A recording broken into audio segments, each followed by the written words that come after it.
प्यारे बच्चों, हिमाचल की लोक संस्कृति और योग की कक्षा में आपका स्वागत है। बच्चों, आज इस वीडियो में हम कक्षा छठी के एस्से 1 सॉल्व क्वेश्चन पेपर के बारे में चर्चा करेंगे। तो बच्चों, अभी आपके एस्से 1 हुए, उसके बारे में ही आज हम इस वीडियो में चर्चा कर रहे हैं कि उसे कैसे सॉल्व किया जा सकता है। कक्षा छठी है, सत्रांत मूल्यांकन 1, एस्से 1। विषय है हिमाचल की लोक संस्कृति और योग। समय 3 घंटे। पूर्णांक थे 35। कितने नंबर का हमारा यह क्वेश्चन पेपर था? 35 नंबर का यह हमारा क्वेश्चन पेपर था। तो इसमें छात्रों के लिए आवश्यक निर्देश थे। तो यह बच्चों आपके लिए जो दूसरे विषय हैं उसमें भी यह निर्देश रहेंगे। सफाई का विशेष ध्यान रखें। सभी प्रश्न अनिवार्य हैं। तो आपने जब पेपर करना है तो सफाई का विशेष ध्यान रखना है। उसमें ज़्यादा कटिंग भी नहीं करनी है और गलतियां भी ज़्यादा नहीं करनी हैं। और सभी प्रश्न अनिवार्य हैं। जो आपका प्रश्न पत्र है उसमें सभी प्रश्न अनिवार्य थे। एक प्रश्न के सभी भाग इकट्ठे करें। प्रश्न पत्र की संख्या के अनुसार ही प्रश्न की संख्या लिखें। बच्चों, जब आप कोई प्रश्न करते हैं तो उसके सभी भाग, मान लो एक प्रश्न है उसमें 4 या 5 भाग हैं, तो सभी भाग इकट्ठे करने हैं। और जो प्रश्न पत्र में, जो आपके क्वेश्चन पेपर में संख्या लिखी होती है प्रश्न की, वह ही आपने, जब आप प्रश्न करते हैं तो संख्या वह ही रखनी है। ऐसा नहीं करना है कि आप 5वां प्रश्न पहले कर रहे हैं तो उसको प्रश्न 1 कर दिया। अगर प्रश्न पत्र में 5वां प्रश्न है, उसका क्रम 5वां है, तो आपने जब प्रश्न, मान लो आप सबसे पहले उसको कर रहे हैं, तब आपने क्या करना है, प्रश्न 5 ही लिखना है। ऐसा नहीं करना है कि प्रश्न 1 लिख दिया, कि सबसे पहले अगर आप 5वां प्रश्न कर रहे हैं तो उसमें प्रश्न 1 लिख दिया। तो अगर प्रश्न पत्र में 5 लिखा हुआ है तो 5 ही लिखना है। तो चलिए पहला प्रश्न देखते हैं। प्रश्न 1 है, दिए गए विकल्प में से सही विकल्प चुनिए। तो आपका यह पहला प्रश्न था। 10 इसमें प्रश्न पूछे गए हैं और प्रत्येक प्रश्न का 1 नंबर है।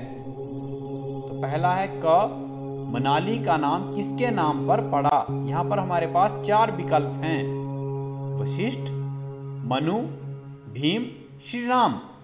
तो आपको बताना था कि मनाली का नाम किसके नाम पर पड़ा है। तो देखते हैं इसका सही उत्तर क्या हो जाएगा।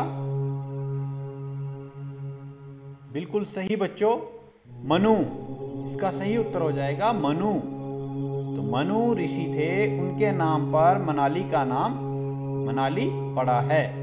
ख है, हडिम्बा माता मंदिर कहाँ स्थित है? मनाली, ऊना, मंडी, शिमला।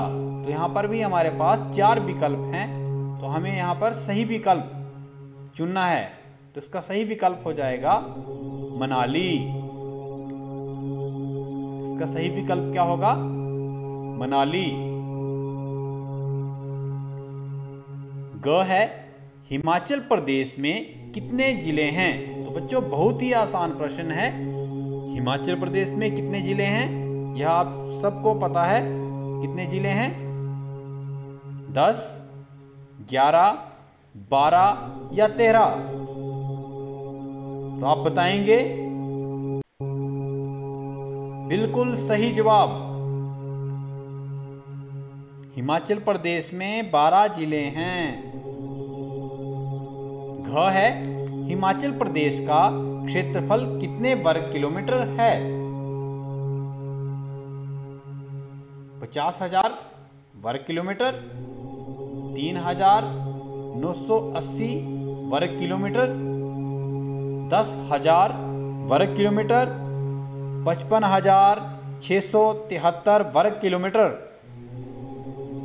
अगर आपको नहीं पता है तो चलो देखते हैं इसका सही उत्तर क्या होगा। इसका सही उत्तर हो जाएगा 55,673 वर्ग किलोमीटर, जो हिमाचल प्रदेश का क्षेत्रफल है 55,673 वर्ग किलोमीटर।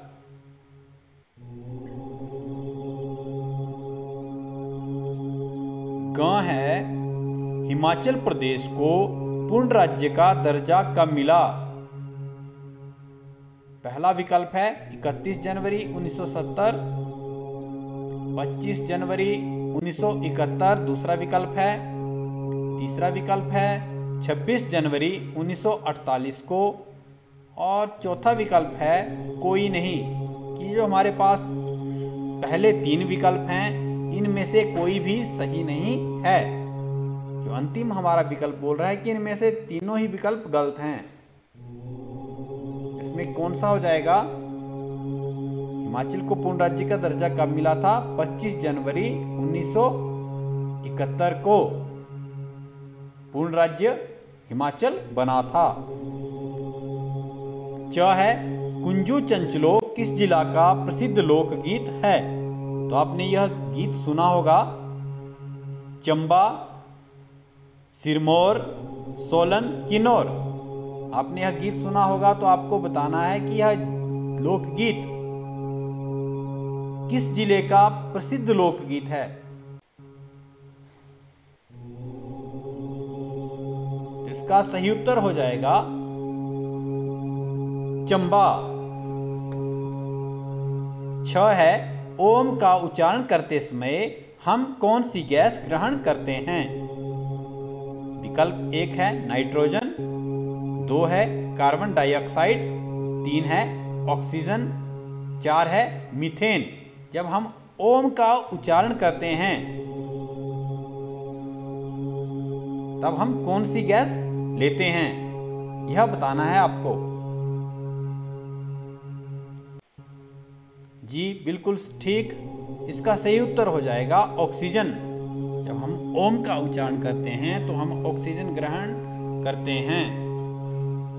ज है, सूक्ष्म शरीर में कितने तत्व होते हैं? जो हमारा शरीर है उसमें कितने तत्व होते हैं? पहला विकल्प है 16, दूसरा है 17, तीसरा है 18 और चौथा है 19। तो इसका सही जवाब देखते हैं। हमारे शरीर में कितने तत्व होते हैं? 17। तो आपने यह पढ़ा है और इसके बारे में हम आगे भी पढ़ेंगे। यहाँ पर हमारा अगला प्रश्न आएगा ऋक स्थान का, उसमें भी हम यह पढ़ेंगे कि 17 तत्व कौन कौन से हैं। महर्षि पतंजलि के अनुसार योग के कितने अंग हैं? 16, 7, 8, 19। तो महर्षि पतंजलि के अनुसार योग के कितने अंग हैं? 8 अंग हैं। इन 8 अंगों के बारे में भी जो हमारा अंतिम प्रश्न है उसमें हम पढ़ेंगे कि योग के 8 अंग कौन कौन से हैं। यह देखते हैं, स्वस्थ व्यक्ति 1 मिनट में कितनी बार सांस लेता है? तो बच्चों आपने भी यह देखना है कि आप कितनी बार सांस लेते हैं। तो देखते हैं, 8 से 10 बार, दूसरा विकल्प है 10 से 12 बार, तीसरा है 12 से 14 बार और चौथा जो विकल्प है 15 से 18 बार। तो जो स्वस्थ व्यक्ति होता है, जिसे कोई बीमारी नहीं है, वह 1 मिनट में कितनी बार सांस लेता है? तो इसका सही उत्तर हो जाएगा 15 से 18 बार। तो हमारा प्रश्न 1 हो चुका है। अब प्रश्न 2, रिक्त स्थान भरें। तो हमारे पास विकल्प थे जो हमें रिक्त स्थान में भरने हैं। 1971, बिलासपुर, 1600 मन, निचले स्थानों। तो पहला जो रिक्त स्थान है उसको पढ़ते हैं। पशुपालक सर्दियों में ठंड बढ़ने के साथ पशुधन सहित रिक्त स्थान की ओर चले जाते हैं। तो इसका उत्तर क्या हो सकता है? ऊपर हमने देखना है 1971, बिलासपुर, 1600 मन, निचले स्थानों। इसमें क्या हो जाएगा? निचले स्थानों। बिल्कुल ठीक कहा आपने। इसका उत्तर हो जाएगा निचले स्थानों। तो पशुपालक जो हैं सर्दियों में ठंड बढ़ने के साथ, जब पहाड़ों में ठंड बढ़ जाती है तो वह अपने पशुधन के साथ निचले स्थानों की ओर चले जाते हैं, क्योंकि उन्हें वहाँ पर ठंड में पहाड़ों में बर्फ़ गिरती है तो उन्हें अपने पशुओं के लिए चारा भी नहीं मिलता है और वहाँ पर रहना मुश्किल हो जाता है। तो इसलिए वह अपने पशुधन सहित निचले स्थानों की ओर चले जाते हैं। हिमाचल प्रदेश की समुद्र तल से ऊंचाई रिक्स्थान फुट से 22,000 फुट तक है। तो यहाँ पर संख्या आएगी, क्योंकि यहाँ पर हमें बताना है कि कितने फुट से कितने फुट तक है। तो या तो ऊपर दो संख्याएं दी गई हैं, 1971, 1,600। तो इसमें से ठीक क्या हो जाएगा? 1,600 फुट से 22,000 फुट तक है। समुद्र से हिमाचल की ऊंचाई है, समुद्र का जो तल है उससे हिमाचल की ऊंचाई 1,600 फुट से 22,000 फुट तक है। तीसरा है 1954 में रिक्स्थान हिमाचल प्रदेश में मिलकर 5वां जिला बना। तो ऊपर एक ही जिला दिया गया है, बिलासपुर। तो यहाँ पे क्या हो जाएगा? बिलासपुर। 1954 में बिलासपुर जो है हिमाचल में मिल गया था और यह 5वां जिला बना था। इससे पहले 1954 से पहले हिमाचल में 4 ही जिले थे। अब चौथा देखते हैं। सूक्ष्म शरीर में 5 ज्ञानेंद्रियां, 5 कर्मेंद्रियां, 5 प्राण सहित रिक्स्थान व बुद्धि होती है। तो प्रश्न 1 में था कि 17 तत्व सूक्ष्म शरीर में होते हैं। हमारा जो शरीर है उसमें 17 तत्व होते हैं। तो वह 17 तत्व कौन कौन से हैं? 5 ज्ञानेंद्रियां, 5 कर्मेंद्रियां, 5 प्राण सहित मन व बुद्धि होती है। तो यह 17 तत्व मानव शरीर में होते हैं। 5वां है 25 जनवरी रिक्स्थान को हिमाचल प्रदेश भारत गणतंत्र का 18वां राज्य बना। 25 जनवरी 1971।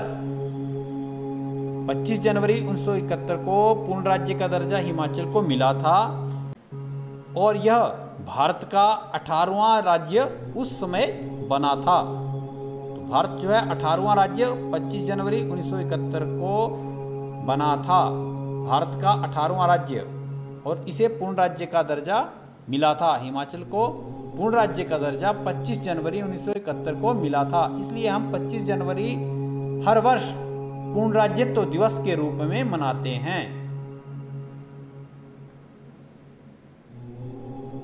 प्रश्न 3 है सही गलत चुनिए।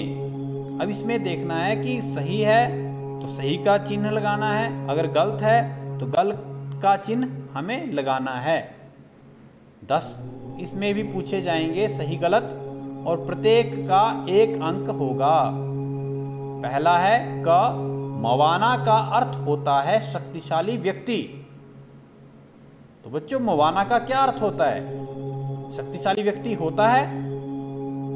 चलो देखते हैं। जी बिल्कुल सही, शक्तिशाली व्यक्ति मवाना का अर्थ होता है। ख है हिमाचल प्रदेश की स्थापना 15 अप्रैल 1950 को हुई। तो देखते हैं ठीक है या गलत है। गलत, क्योंकि हिमाचल प्रदेश की स्थापना गठन जो हुआ था वह 15 अप्रैल 1948 को हुआ था, इसलिए यह गलत है। यहाँ पर 1950 लिखा है। ग है हिमाचल प्रदेश के गठन के समय 30 रियासतें थी। जब हिमाचल प्रदेश का गठन हुआ 15 अप्रैल 1948 को, तब 30 रियासतें थी। तो इसका उत्तर देखते हैं सही है या गलत है। तो यह ठीक है।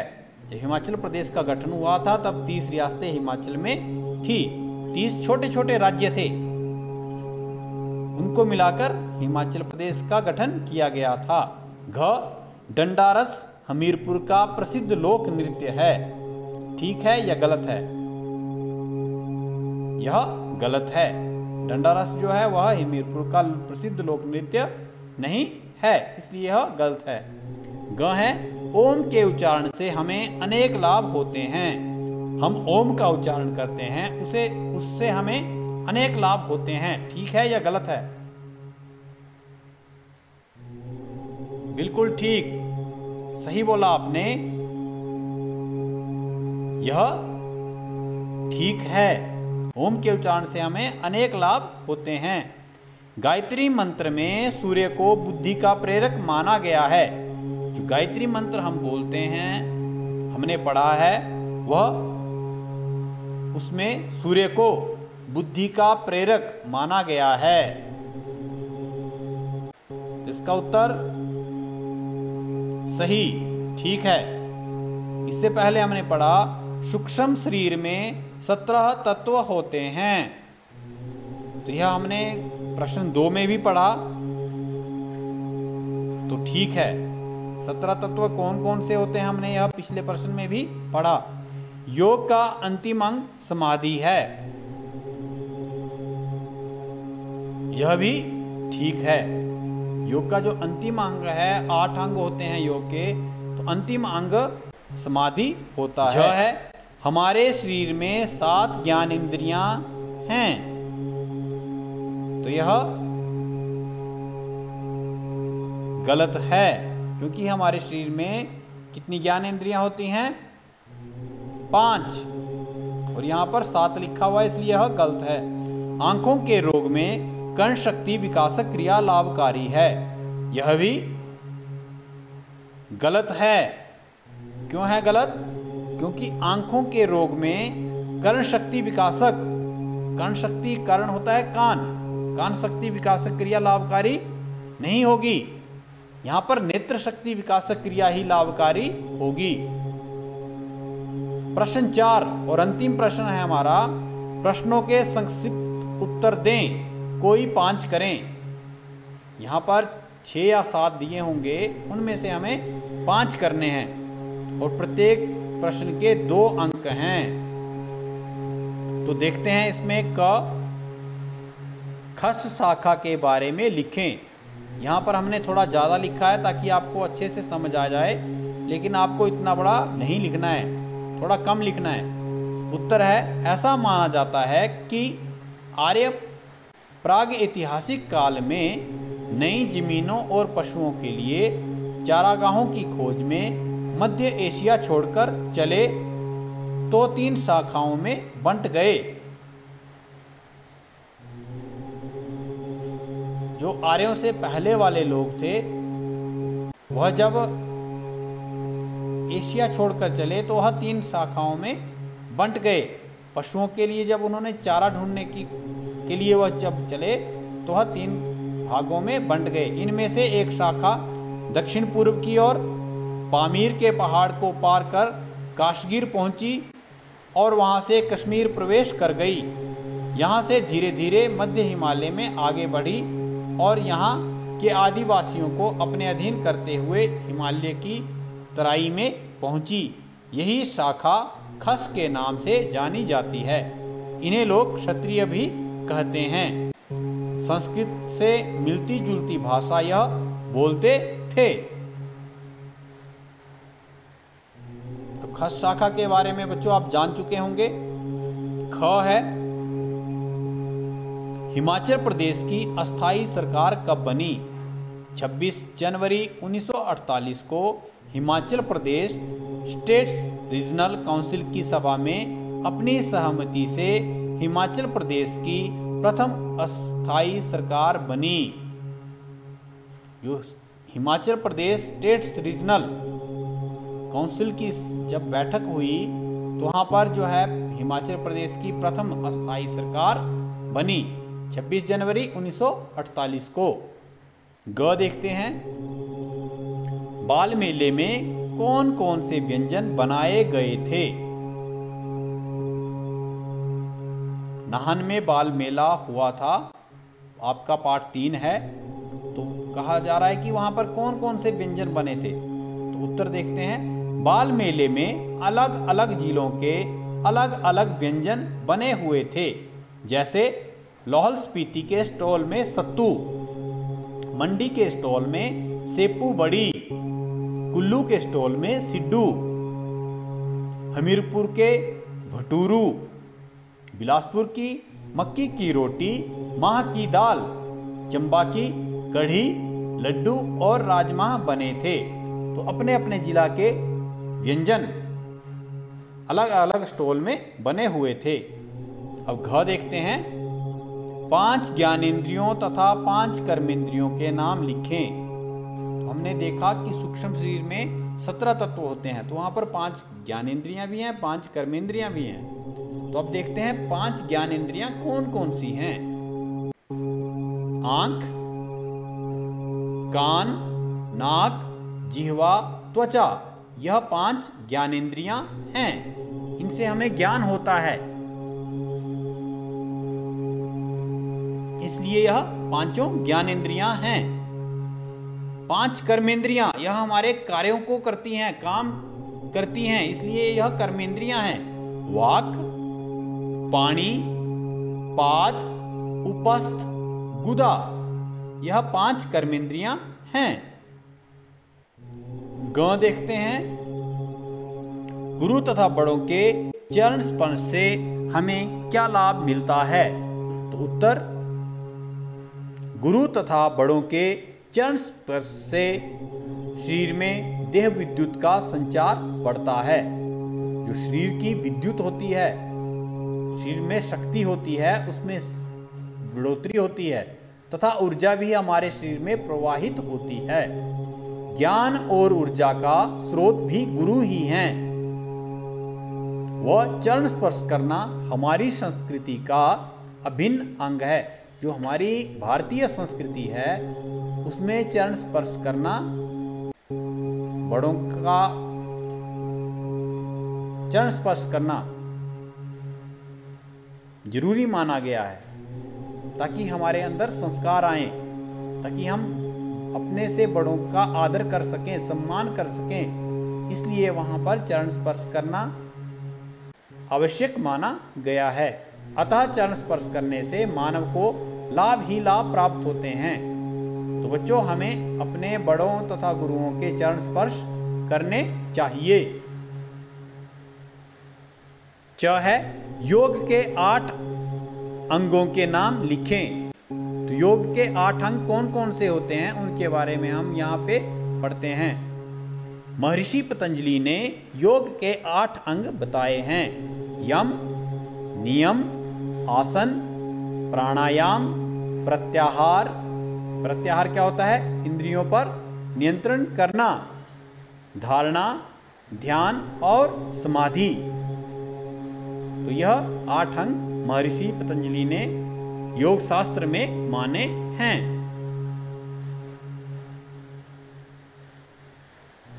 तो हमारा essay 1 छठी का यह था, जिसके बारे में हमने यहाँ पर चर्चा की। यह वीडियो आपको बच्चों कैसी लगी, यह आप कमेंट बॉक्स में ज़रूर लिखें। और अपना कोई सुझाव अगर आप देना चाहते हैं तो वह भी आप कमेंट बॉक्स में दे सकते हैं।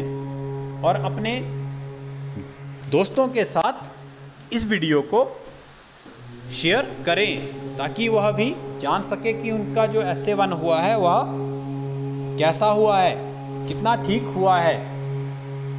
धन्यवाद।